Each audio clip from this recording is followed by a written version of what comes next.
This is a one-speaker meeting. Please welcome our speaker tonight, Shadoe.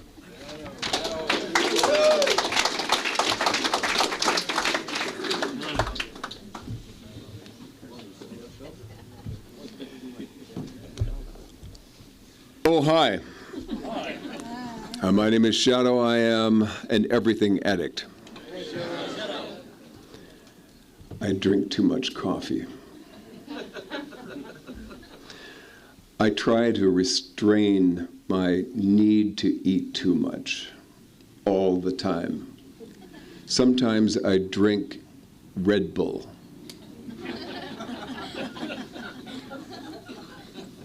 There are two wars. There's an economic downturn. Corey Feldman is getting a divorce. There's a lot of things for me to fixate on that just aren't right.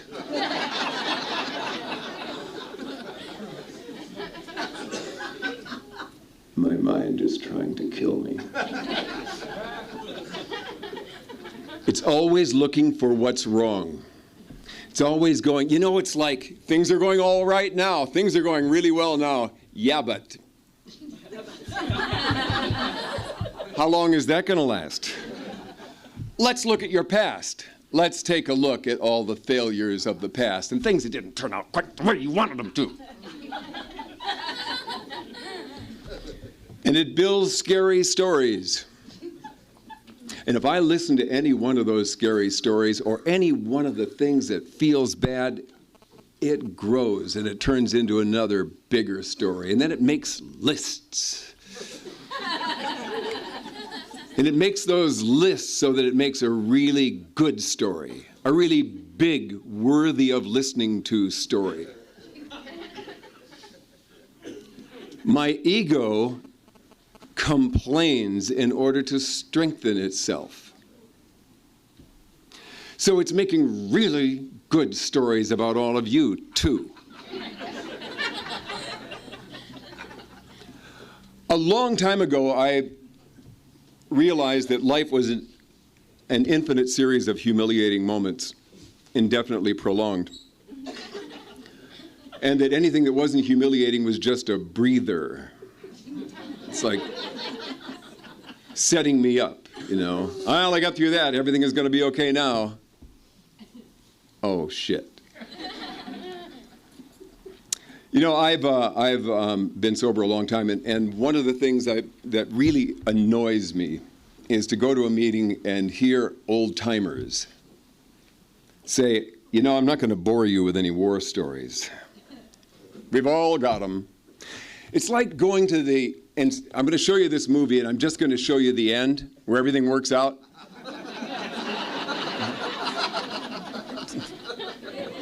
There's nothing for me to relate to, so I'm boring with the goddamn story. So I will.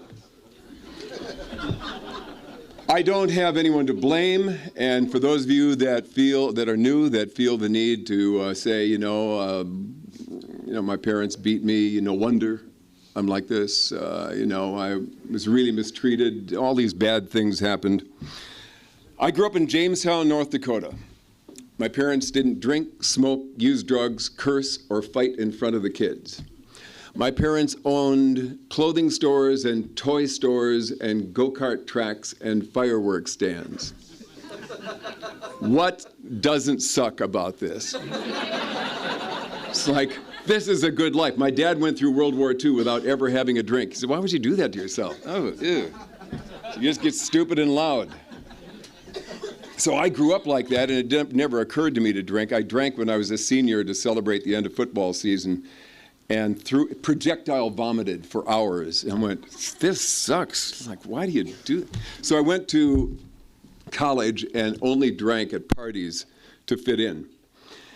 But in my 5th year of college, my 5th year, guy says, you know, you got to try some herb. It's a plant. It's not like it leads to heroin. So I went to his house and had a $5,000 sound system and a giant hookah that sat in the middle of the floor. A really big one, very elaborate Indian. He said, just draw on this tube. Blip, blip, blip, blip, blip. Blip, blip, blip, blip. And the music got louder, and then the ceiling expanded, and the music moved in the ceiling, and I was moving with it. It was as if the universe was there in the ceiling, and I was a part of the music and feeling it on the left and on the right and all around me, and I realized fully I said, nah, I understand what you've been trying to tell me all along. It's like trying to explain the color blue to a blind man. It's like trying to explain water to the ocean to somebody who's never seen water. It's experiential. I am so thirsty.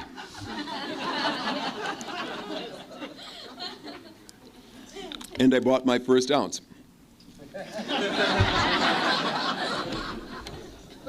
Later that month, I bought my first pound.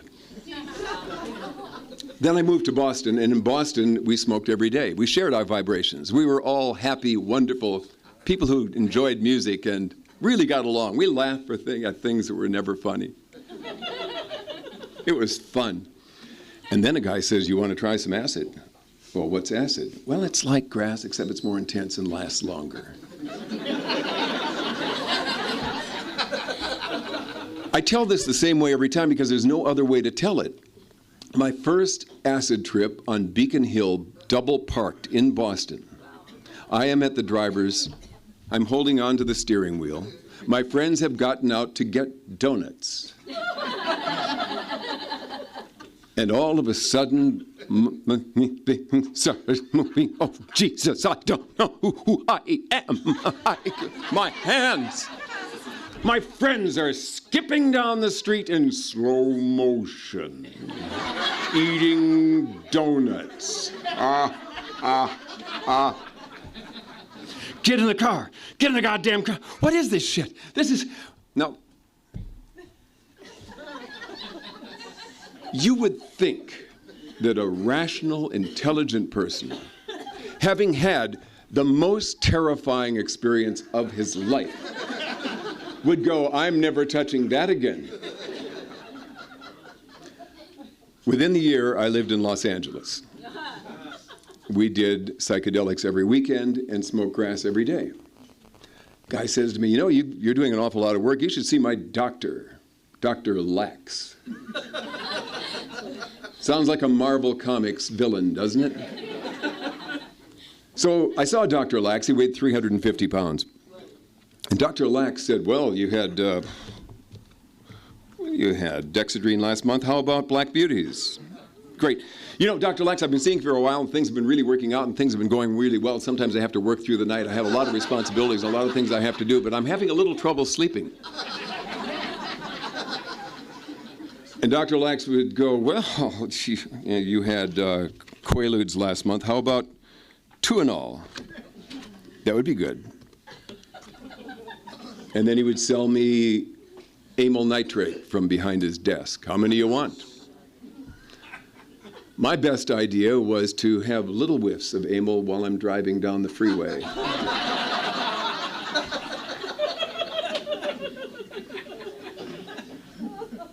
Not a good idea. 5 years go by. Now, I had this really bad experience. It was like, a panic attack. Under numerous intoxicants, a delightful potpourri of intoxication. Suddenly, I was wound up on the floor in a knot, horrified. Certainly, I had gone insane or I was going to die any minute. So they took me to Dr. Lax. He was horrified that I came to see him and cut me off. So you have to get it from somewhere. All I was looking for is to be enthused and inspired all the time. It's not a lot to ask. So I turned to crystal meth. I got a lot done for a while. Sometimes you have to work through the night. I mean, sometimes you just have to work through the night, and sometimes you have to work through a couple of nights. Sometimes you have to work day and night a couple of nights and then keep going through the weekend because you just never know how much needs to be done. Things were not going well.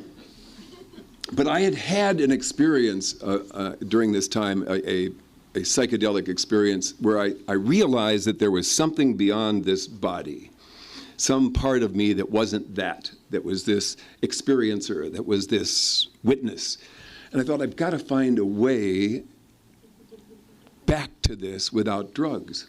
So I started studying, the occult and meditation and quantum physics and comparative religion and everything I could read, about this while I was doing all of these intoxicants. And I realized what I need to do is stop drinking and using drugs. So I stopped and started meditating. And what do you know? My life got better. And a year went by, and a guy came into my studio in Hollywood one day, and he laid down an ounce of cocaine. And he said, have as little or as much as you want. It's just for the work. It was a long night.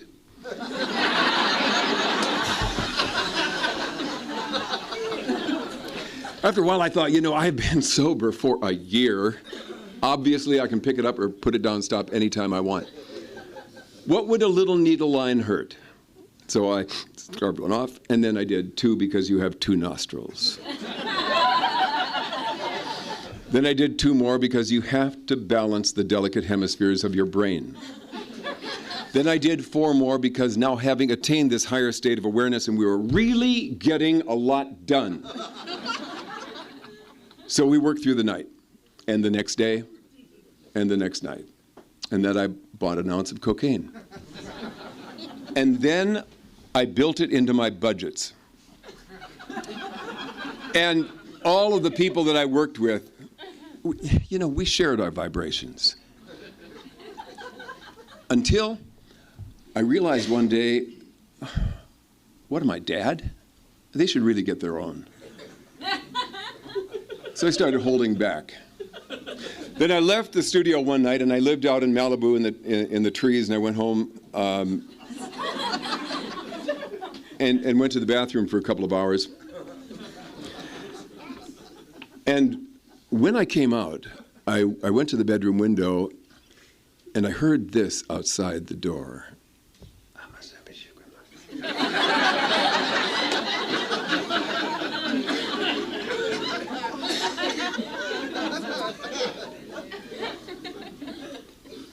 So I put sheets over the windows and the doors. Then I realized you can see silhouettes through sheets.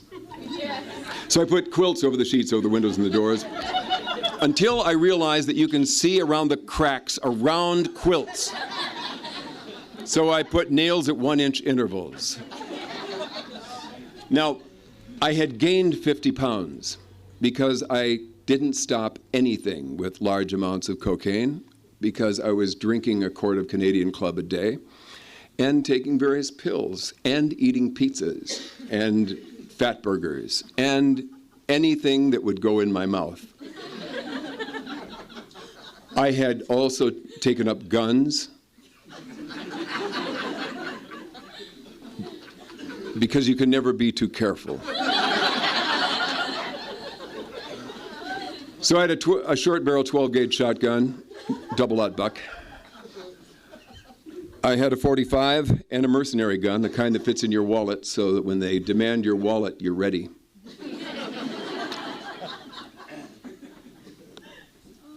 And I sat there with my 12-gauge and I thought, I've gone insane.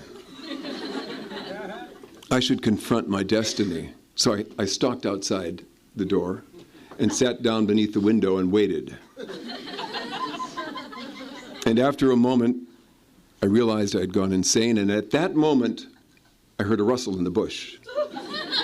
I jumped up screaming, "Now you die, motherfucker!" And they got away.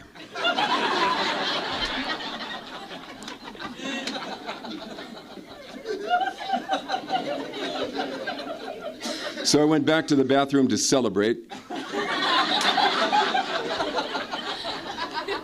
I had another drink and smoked a little more coke.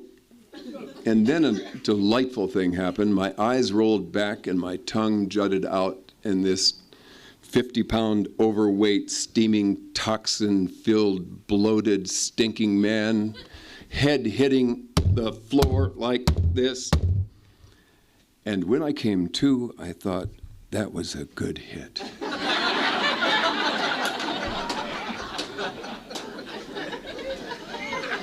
About this time, my doctor said, I had a physical, and he said, if you're lucky, you're going to die.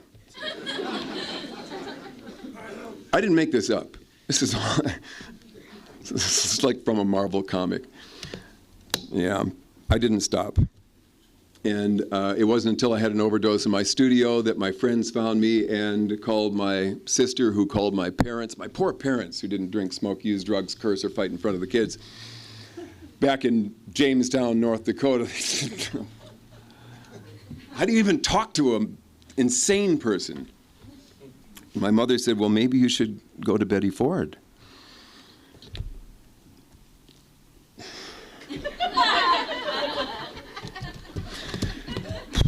So I went down to Betty Ford, and they didn't have any room.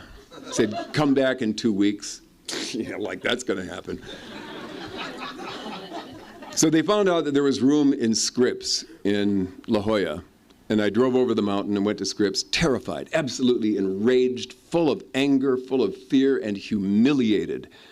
An infinite series of humiliating moments, indefinitely prolonged, and here I am at the bottom going into a mental hospital. And that's what it felt like. And I didn't want to go in. And I was on television at the time, and I was ashamed, and I knew everybody would know, and I was like, God, I didn't know what else to do.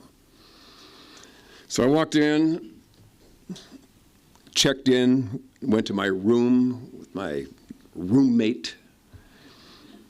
And the guy walks in the room is the greatest guy I ever met in my life. And he was just like me. He was loved art, poetry, writing, laughing. This guy made me laugh. And we became the Hideous Twins. We were voted least likely to succeed because we had a lot of answers for you people who are alcoholics. You see, we were of a slightly higher caliber. We were cocaine addicts. Didn't quite understand why you kept talking about alcohol. I didn't. Oh, wait. I was drinking a quart of Canadian Club a day. Shit. 2 weeks in, a counselor met with us, and he said, you know, I'd like to have a talk with you. You know, I would suggest that you listen. This is a really pretty simple program that we make really complicated. But it's your only hope. It's the only thing that has ever worked, ever, in the history of the world. And it doesn't work for everyone because not everyone works it. But if you listen, you might have a chance. The other thing I would do is I would change my attitude. You got a lot of anger. I would get a sense of humor. I would get a sense of humor for everything you were, everything you've been through, everything you've become, everything you aspire to be. You better have a sense of humor, because if you don't, life is going to be a rough ride. It was like a bell went off for me, and the next morning I got up and I started meditating. Got up before my roommate, got up before everybody else, and I haven't stopped for 25 years. I got out of the rehab and was terrified. I knew where all the dealers were. I knew their telephone numbers. I knew where all the liquor stores were. I knew where I could go if I needed a buffer. And the only thing I could think of doing was go to the goddamn meetings. Just go to the meetings. So that's all I did. I just went to the meetings. I just came and listened and sometimes gritted my teeth. And they said, get a sponsor. Went to a guy, do you want a sponsor? What? Who's my sponsor? Yeah, sure. So, you know, everything is getting a little bit better, and everything was going fine. And then one day I went insane. I was driving down the street, and all of a sudden it all hit me. It just hit me. And all of a sudden my brain was talking to me, and it was telling me everything that was wrong. And it was telling me that I was fucked, and that this whole spiritual thing that you pretend to know and love, yeah, well, that's what has it done for you? You're a goddamn drug addict, and I know how you can break up this feeling right now. And I started crying, and I'm driving down the street, almost driving into cars. I couldn't remember where meetings were. I couldn't remember any of my friends' names or numbers. The only thing I could remember was the sponsor's number. And I called him, and inexplicably, he answered the phone. He said, "Come over." I went over. He said, "What's going on?" I told him, and the weight lifted. And I was like, oh, that's how this works. One addict, alcoholic, helping another, because we don't think like they do. You know, we just don't. We're wound differently. We've got really loud voices that tell everything that's wrong. You know, "Hey, psst, how you doing? How you doing? Not too well, are you? Yeah, things not going too good." I understand. I understand. You know why? Because you suck. And I listen, and I believe, and pretty soon, you know, I am wound down. But I started getting it. I did those steps, you know, and I realized that the first step was I am out of control of my mind. My mind is out of control. Left to my own decision, I am really screwed. I have to have some kind of a connection with a power greater than myself, and I've got to figure out what that is. And like say, "Okay, take care of me." What do I do? "Okay, then I'll do it." And then the second idea was I've got all of these secrets, all of these things that I have done that are really ashamed of and that I'm really humiliated by, and maybe I should just write them down and write down all the stuff that I've been hiding and all the things that are wrong with me, and pretty soon, like mental diarrhea, it just kind of gushes out, and I've got it, and I share it with somebody, and a weight lifts. And the third thing was those things I did to other people. You know, while I was using, while I was drinking, I did stuff, and I'm, you know, ashamed. And I go to them and I say, "You know, I'm an addict, alcoholic, and I know what I did, and I'm really sorry. And I want to make it up to you." And weights get lifted, you know, all this subconscious stuff that sits down there like debris in your brain, looking for a time that it can rise up and overwhelm you. But you know what? All this stuff seemed to work. And my life changed really dramatically. I realized that, you know, I had to lose this weight. I went on a doctor-supervised fast and lost all this weight. And I took up martial arts so that I could do something with all this insane energy that I have inside. And I started, you know, making meditation a part of my daily life. And I was writing all the time. And I got out of a bad marriage that I had been in for years. And I was happy being alone, when suddenly from out of the sky came Beverly.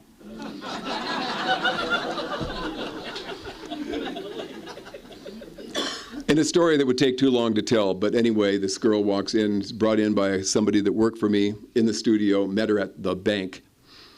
And we have not been apart a day since we met. And I have two extraordinarily beautiful daughters. One is a star of a television series in its third season. The other one is just started school here at Santa Monica College. I can't believe it. I mean, I've gone through a really big life and then really big failures, really big, where everything stopped and I went bankrupt and lost and nothing would go right. And I didn't use. And you know why I didn't use? Because I had 10,000 really good fucking reasons to use.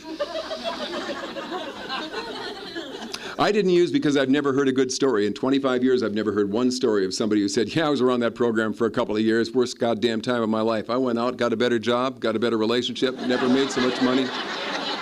I take time to go hang gliding and snorkeling in Fiji. You know, I take time out to relax." No, you never hear that. You hear a guy like my friend who went out after a year and a half and had just like one little shot one week and didn't affect him. So he had another little one a couple weeks later, then he had another one a few days later, and then he had one every day, and then pretty soon he was drinking all the time, and then pretty soon he was using cocaine again, then he was shooting cocaine, then he got gout, and his feet swelled up, his ankles were black and purple and swollen, and his best idea was to shoot the cocaine into the gout. That's a bad idea. I would come up with an idea like that. I don't want to suffer. So like I was saying at the beginning, you know, I've got a mind that is looking for what's wrong all the time. So my job today is to look for what's right moment to moment, to pivot. And I can feel that thing right there at the edge saying, yeah, but, you know, and there's this, and then there's that, and this isn't going so well, is it? And I have to, that moment, before I pay any attention to that first thought, act my way into the right thinking, shift, grab a positive thing that I'm happy about, that's working right, that has a, you know, maybe one of my things that I'm working on, some dream that I have, but I stay busy. I am in action all the time, whether it's going to these rooms, whether it's writing, whether it's working on a project. I am in the business of thinking about what's right and how to be happy. And there's nothing I can do about those two wars over there, and there's nothing I can do about the economy personally. I can just do what I can do today, and today I choose to do what I can do and try to stay happy and be of service to other people. You know, I've got these daughters, I've got this wonderful life, and every once in a while I will have a moment where I will hold myself back because I see myself on that bathroom floor in convulsions and think, I almost missed this. That's the story, you know. If you're new, just come and hang around the rooms and see what happens. And if you've been here a long time and are going through difficult times, don't give up. If you don't give up, you never know how good life might get. Thanks.